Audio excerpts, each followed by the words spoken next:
Ya, kita mulai ya. Mungkin, Syarif bisa menampilkan Zoom-nya. Ini sebenarnya lanjutan dari kemarin ya, lanjutan di kajian RP kemarin. Ya, Ana buka ulang ya. Bismillahirrahmanirrahim. Assalamualaikum warahmatullahi wabarakatuh. Waalaikumsalam warahmatullahi wabarakatuh. Alhamdulillahirabbil alamin wassalatu wassalamu ala asrofil anbiya'i wal mursalin wa ala alihi wa ashabihi wa man tabi'ahum bi ihsanin ila yaumiddin. Amma ba'd. Allahumma inna nas'aluka ilman nafi'an wa rizqan thayyiban wa amalan mutaqabbala wa na'udzubika min ilmin la yanfa' wa min qalbin la yakhsa wa min nafsin la tasba' wa min da'watin la yustajabu laha. Rabbi shrah li sadri wa yassir li amri wahlul 'uqdatam min lisani yafqahu qawli. Allahumma anfa'na bima 'allamtana wa 'allimna ma yanfa'una. Allahumma amin. Ini masih tentang fikih salat berjamaah. Pembahasannya acak ya. Mungkin yang kemarin belum menyimak atau tidak mengikuti kajian RK bisa menyimak sebelumnya di YouTube yang edisi pertama. Kemudian ini edisi lanjutannya yaitu terkait masalah posisi makmum sama imam.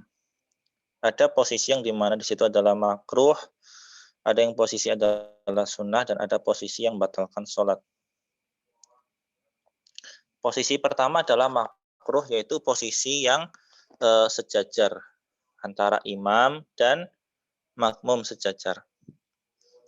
Untuk yang laki-laki ya, untuk yang laki-laki. Adapun untuk yang perempuan, biar nanti dulu, kita bahas yang laki-laki dulu. Untuk makmum dua orang atau imam satu, makmum satu, kan jumlahnya dua, itu agak mundur sedikit ya, agak mundur makmumnya, karena kalau posisinya sama itu makruh, dalam mazhab makruh. Kemudian posisi yang sunnah adalah posisi imam di depan makmum, dan makmumnya itu lebih dari satu ya, posisinya sebagaimana yang antum mungkin sudah biasa lihat, itu imam di tengah ya, imam di tengah. Kemudian untuk yang perempuan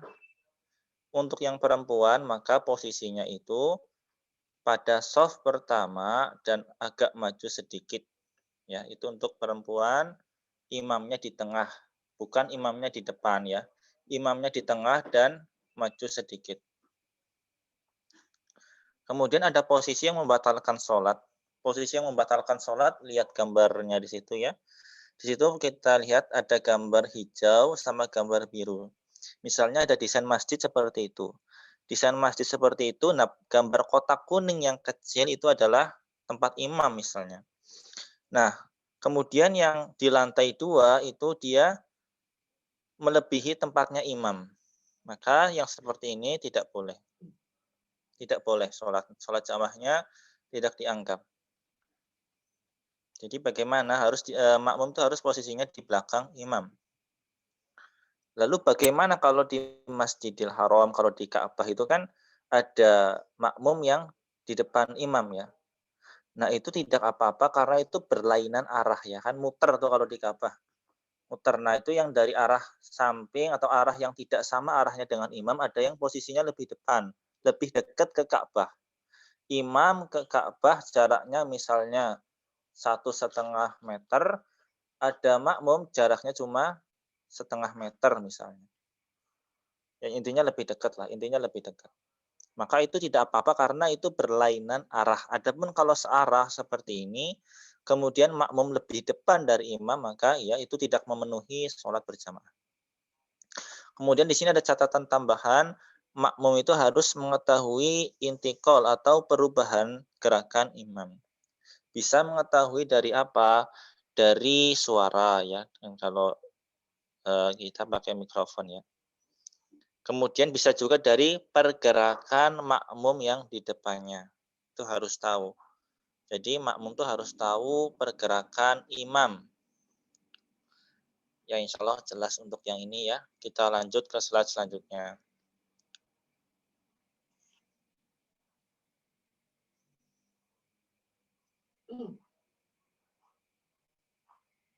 Atau sebelum lanjut ke slide selanjutnya, untuk posisi makmum sama posisi imam, ada yang ditanyakan?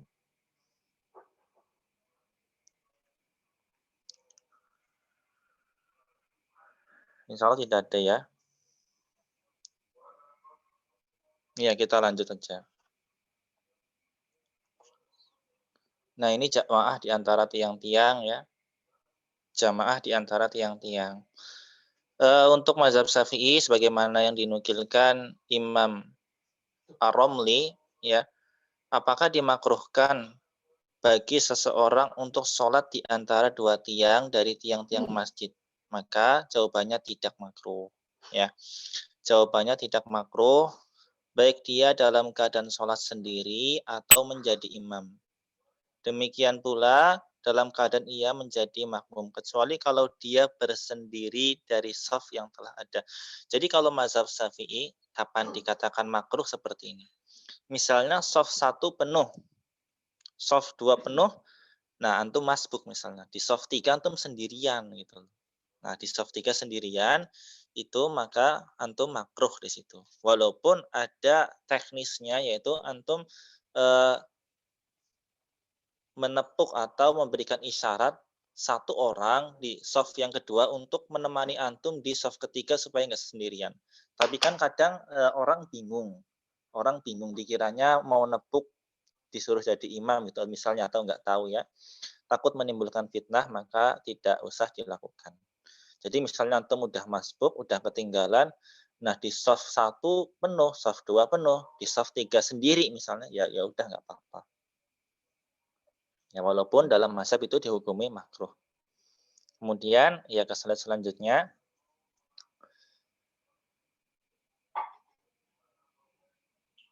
Ini pendapat lain dari Syekh Ibnu Utsaimin itu Al-Hambali ya.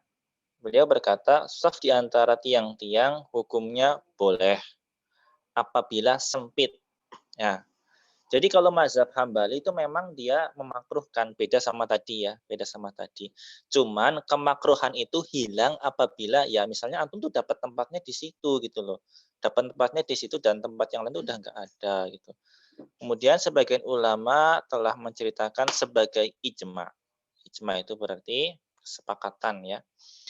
Adapun ketika masjid dalam keadaan luas, maka ada perbedaan pendapat. Ya, jadi ketika antum memang dapatnya di situ, terus memang nggak ada tempat yang lain, ya itu maka hukumnya boleh dan ada ijma. Ya, kemudian adapun ketika masjid dalam keadaan luas, maka ada perbedaan pendapat. Nah, adapun ketika masjidnya luas, ya misalnya di MBM itu kan ada tiang-tiang ya, kan luas misalnya antum bertiga, terus bikin jamaah antum di situ eh, imam di depan, terus yang jamaahnya itu di antara duanya di antara tiang tergambar ya, jamaah yang di kiri sebelah kiri, tengahnya tiang, sebelah kanannya teman antum, jadi bertiga, ya sengaja seperti itu, ya sengaja, maka ada yang bilang makruh, ya. Nah, walaupun makruh, apakah sholatnya batal? Ya, jawabannya iya apa tidak, sholatnya batal tidak.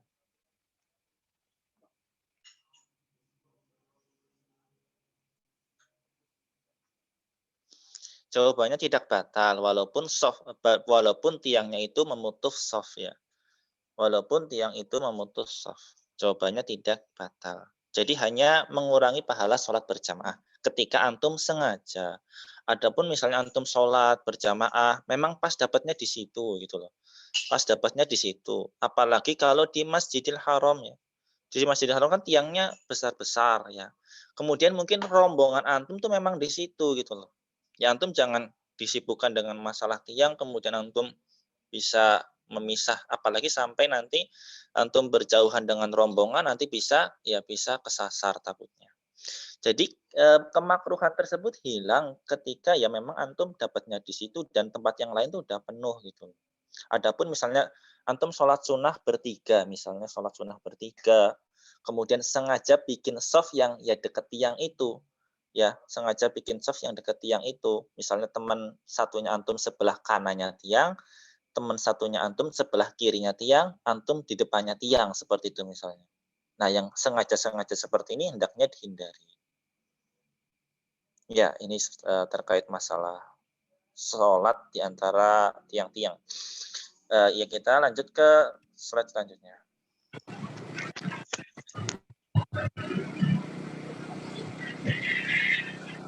Nah, ini ada jamaah baru setelah jamaah awal selesai. Adalah makruh. Adalah makruh dengan kriteria ada imam tetap. Ada imam tetap. Kemudian masjid itu adalah masjid pemukiman tidak di pinggir jalan. Yang ketiga, berpotensi mengurangi jamaah tetap di masjid tersebut. Yang keempat, berpotensi menimbulkan fitnah. Ini ilat-ilatnya. Atau kapan sesuatu jamaah itu jamaah yang baru atau jamaah kedua dikatakan makruh. Yang pertama adalah ada imam tetap. Yang kedua, masjid tersebut adalah masjid pemukiman, bukan masjid yang di pinggir jalan. Yang ketiga, berpotensi mengurangi jamaah tetap di masjid tersebut. Yang keempat adalah berpotensi menimbulkan fitnah, maka makruh hukumnya. Adapun misalnya kita contoh ambil MBM ya. Di situ ada imam tetap, ada warga juga ya. Pada saat sholat subuh atau sholat duhur misalnya, itu masjidnya penuh ya. Dan warga di situ tidak cukup atau tidak dapat tempat untuk ikut sholat. Kemudian dirapatkan atau didiskusikan, diputuskan, maka sholatnya ada 2 gelombang, jamaah pertama sama jamaah kedua. Maka yang seperti ini ya memang karena keadaan kemudian tidak di sini tidak terdapat ilat-ilatnya, yaitu berpotensi menimbulkan fitnah. Tidak seperti itu. Kenapa? Ya karena memang tempatnya nggak cukup. Dilakukan jamaah 2 kali karena memang jamaahnya itu atau masjidnya itu tidak bisa menampung jamaah karena penuh misalnya. Maka tidak dihukumi makruh. Yang kedua, misalnya di situ adalah masjid pemukiman ya, di MBM misalnya. Tapi di situ juga berlaku masjid di pinggir jalan. Contohnya apa? Ada mahasiswa yang tidak tinggal di situ, pas kebetulan lewat dan mungkin tinggalnya di PJMI ya misalnya. Jadi dia itu tidak dihukumi masjid tetap, tapi juga dihukumi juga masjid di pinggir jalan. Buktinya apa? Ketika azan ada orang-orang di pinggir jalan yang sengaja ke masjid itu. Ya, ada juga mahasiswa yang bukan tinggalnya di situ, sengaja sholat di situ misalnya. Karena berlaku 2 hukum pada masjid tersebut. Maka masjid tersebut ya termasuk masjid pemukiman, juga termasuk masjid di pinggir jalan. Pertanyaannya, ketika sholat jamaah telah ditegakkan, kemudian misalnya ya tadi sholat jamaah, misalnya sholat duhur, ada orang pulang kuliah jam 2 siang, kemudian melakukan sholat jamaah di situ. Apakah hukumnya makruh? Apakah hukumnya makruh? Tidak, Ustaz. Iya, tidak. Kenapa? Ya karena tidak terpenuhi unsur-unsur ini ya. Ketika jamaah tersebut tidak berpotensi menimbulkan fitnah, tidak berpotensi mengurangi mengurangi jamaah tetap maksudnya apa? Maksudnya jamaah di masjid tersebut, jamaah warga situ. Itu kan dia lagi lewat. Kemudian pas sholat di situ, ya pas datangnya jam 4, sholat jamaah sudah ditegakkan dan dia memang sengaja jamaah supaya dapat pahala jamaah, maka itu tidak makruh walaupun di situ berlaku atau ada imam tetapnya. Nah, yang dikatakan sampai makruh adalah ketika terpenuhi unsur-unsur ini ya. Misalnya jamaah baru tersebut berpotensi menimbulkan fitnah. Kemudian jamaah tersebut bisa mengurangi jamaah tetap atau warga di situ ya.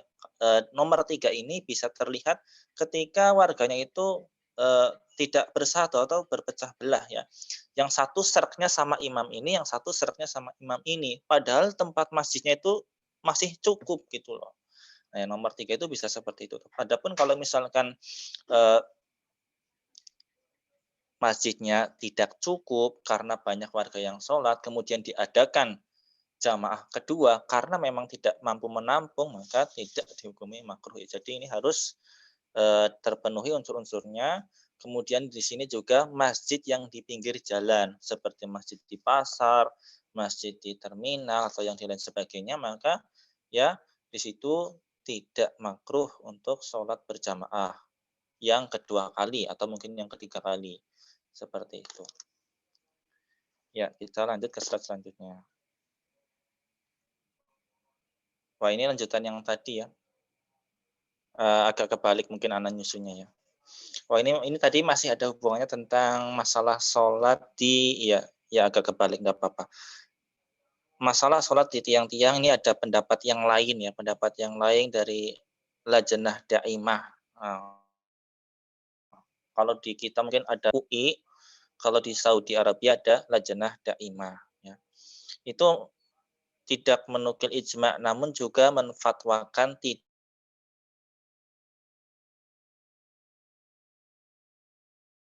perinciannya seperti apa.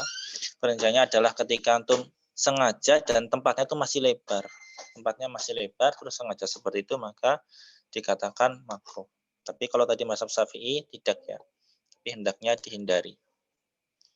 Ya, kita lanjut ke slide selanjutnya.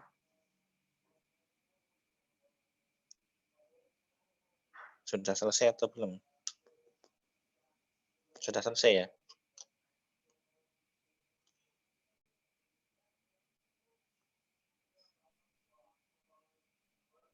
Ya, sudah selesai berarti ya.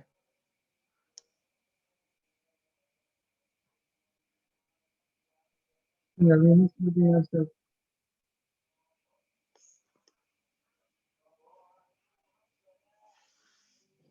Ya, mungkin itu saja yang ini ya. Ini tambahan mutlak dimakruhkan mendirikan sholat berjamaah di masjid tanpa izin imam rawatib sebelumnya, sesudah ataupun bersamaan. Jadi ketika ada bersamaan ya, sholat jamaah tapi bersamaan dalam satu tempat, tapi ada imam rawatibnya di situ ya, maka di sini hukumnya makruh. Tapi kalau adalah di situ tempatnya masjid-masjid matruk seperti masjid di pasar, masjid di terminal, ya di situ ada berapa jamaah misalnya, ada dua, ya mungkin yang satunya di kosor, yang satunya enggak seperti itu mungkin. Ya beda rombongan lah, beda rombongan safar, beda rombongan jamaah ibaratnya kayak gitu. Maka tidak makruh, ya.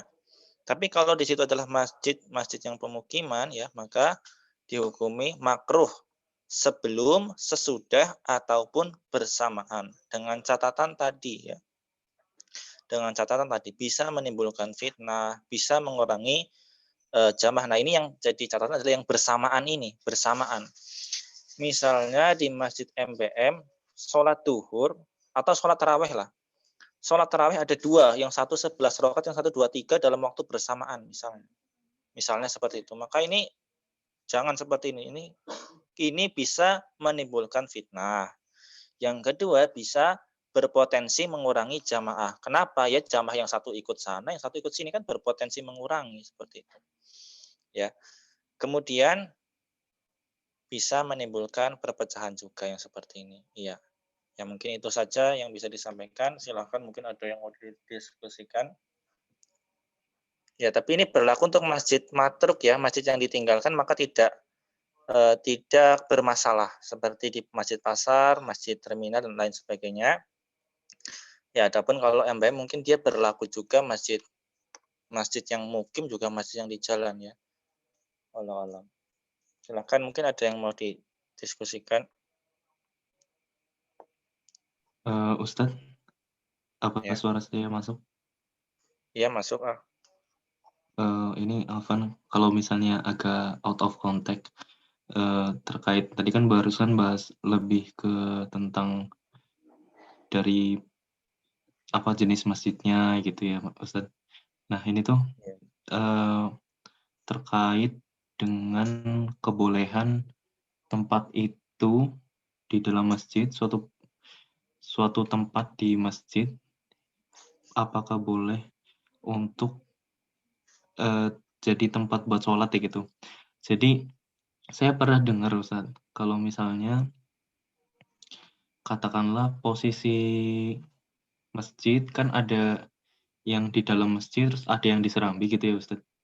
Iya. Nah nah itu tuh kadang kan ada yang kayak di samping serambi samping tapi di depan gitu loh Ustaz.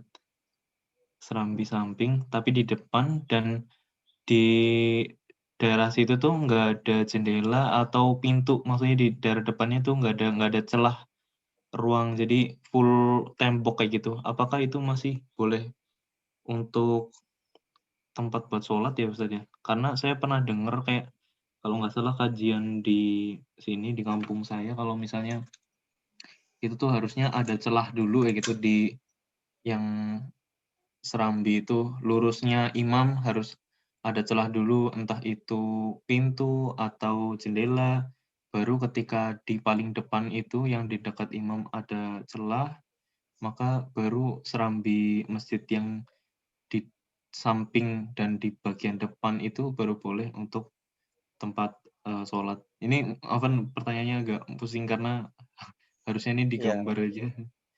Ya, Iya, Anda juga sulit memahami pertamaannya ya. Eh, gimana ya? Harusnya Jamaah ada di gambarnya. samping gitu ya, jamaah di samping. Pertanyaan itu bagian dari masjid apa tidak, atau maksudnya apakah masih terhubung dengan sholat jamaah atau tidak gitu mungkin ya? Ini Ustadz saya boleh itu nggak, share screen? Iya boleh ya.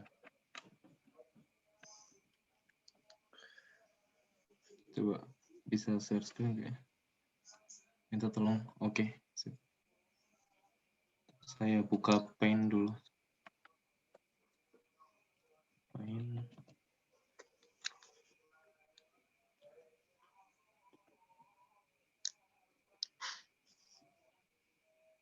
Oke, izin share screen ya Ustadz. Iya takut. Share screen. Oke, udah kelihatan ya Paint-nya? Ya. Ini pakai Paint aja. Jadi katakanlah ini masjid ya. Ini masjid, lalu ini tempat imam. Di sini ada tempat imam. Di sini ada tempat imam. Ini kiblatnya ke sana, kiblat. Nah, ini terus ini tuh ada serambi samping. Di sini ada serambi samping. Nah, dulu tuh saya pernah dapat kayak semacam kajian gitu, Ustadz. Dan kalau di sini tuh di bagian sini itu nggak ada pintu atau celah kayak gitu. Itu maka di daerah di sini dan di sini tuh ada pintu. Maka di daerah yang sini ini nggak boleh buat sholat itu Ustaz. Itu bener apa enggak ya? Sebentar. Karena di sini nggak ada celahnya gitu Ustaz. Gitu.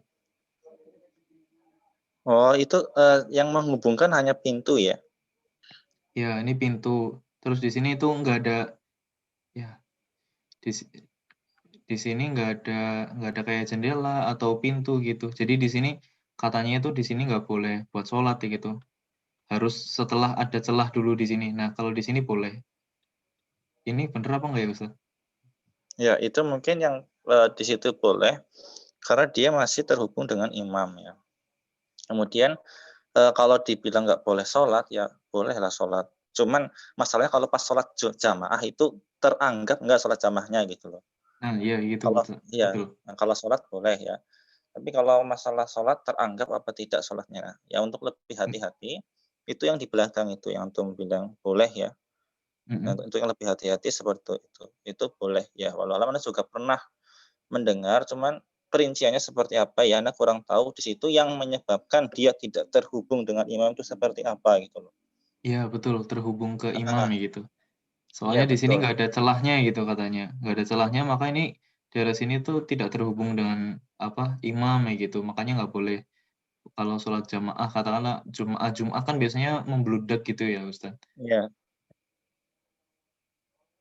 sebentar sebentar. Ini temboknya berarti rapat yang ini ya? Gimana? gambar iya itu yang di MOS itu, yang di Yang pintu ke yang utara. ini nih rapat gitu. Mhm, Rapat, rapat. Itu rapat. iya iya. Dan yang Jadi celahnya itu baru hanya di ada pintu pintu di itu sini. ya? Terus Iya di sini ada jendela gitu. iya, bentar. Ya untuk lebih amannya itu antum sholat yang ada celahnya itu ya. Ana juga pernah cuman, belum perinciannya seperti apa, tapi kalau untuk sholat boleh ya, untuk sholat boleh, cuman kalau sholat jamaah itu apakah dia bisa dalam artian bisa terhukumi sholat berjamaah atau dia dihukumi sholat munfarid ya, walau alam perinciannya saya tidak tahu, Iya. Oke, seperti bisa itu. deh gitu. Soalnya biasanya apalagi kalau sholat Id, ini di sini tuh ada jalan kan, biasanya itu ditarik lurus ke sini. Nah, di sini tuh mulai ada soft juga, Ustaz. Ada soft di jalan raya itu. Iya iya iya. Itu termasuk yang perlu dibahas juga ya berarti. Ya walau alam kalau sholat Id, ya kalau sholat Id insya Allah sholatnya sah ya. Karena sholat Id itu tidak disyaratkan berjamaah.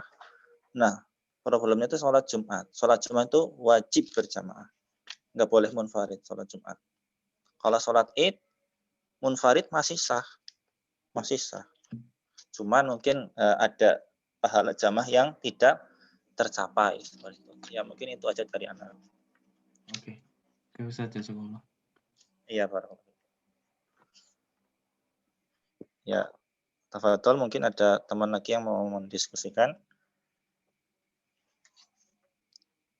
Ya, kalau tidak ada ya, Ana mengucapkan selamat berlibur dan dengan liburnya RG ini mudah-mudahan ya tidak mengurangi aktivitas antum dengan Al-Qur'an ya. Ya, yang lagi iktikaf silahkan bisa dimaksimalkan, yang hari kemarin belum maksimal silahkan dimaksimalkan, yang belum ngirim hasil mutabaah bisa dijapri ke Ana ya. Kita mutabahnya cuma 2 hari. Hari kemarin sama hari ini ya. Kurang lebihnya nah mohon maaf ya. Jazakumullah khairan ikhwan sekalian atas partisipasinya. Jangan lupa untuk mengisi absen ya. Ana cukupkan dengan doa kafaratul majlis. Subhanakallahumma wa bihamdika asyhadu an la ilaha illa anta astaghfiruka wa atubu ilaik. Assalamualaikum warahmatullahi wabarakatuh. Waalaikumsalam warahmatullahi wabarakatuh.